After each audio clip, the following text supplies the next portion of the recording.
দেশের মাটিতে এর আগে আন্তর্জাতিক ইভেন্ট হয়েছে, তবে 40টি দেশ অংশ নিচ্ছে এবারই প্রথম। বাংলাদেশের রোল বল খুব একটা প্রচলিত খেলা না হলেও বিশ্বকাপ বলেই এর উত্তাপটা একটু বেশি। আর অত্যন্ত জমকালো না হলেও উদ্বোধনী অনুষ্ঠানটা ছিল চোখ ধাঁধানোই।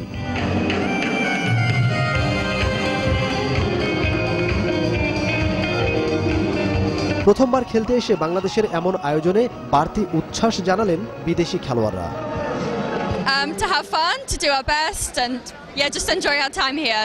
It's been an amazing experience so far, and we're just really looking forward to it. We are expecting to have good games, to meet different teams. Be here today in Bangladesh. I'm very happy for the people. I hope we will come to final.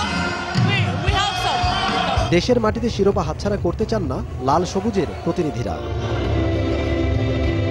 Practice match হয়েছে এবং রেজাল্টও ইনশাআল্লাহ অনেক ভালো এবং আশা করা যায় final জিতবে। তবে কোনো রকম ছাড় দিতে নারাজ বর্তমান চ্যাম্পিয়ন ভারত ও রানার্স আপ ইরাক দল। It's going to be our third consecutive championship and we hope UKAI to win it again. I would like, this is the second time that we share in the World Cup, so I would like to win.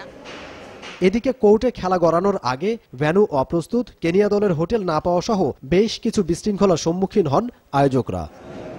এখন একটু just সাময়িক প্রবলেমের জন্যই একটু দেরিতে শুরু করতে হচ্ছে। ইনশাল্লাহ আমাদের আজকের দিনটা গেলে সামনে সব ঠিক হয়ে যাবে ইনশাল্লাহ।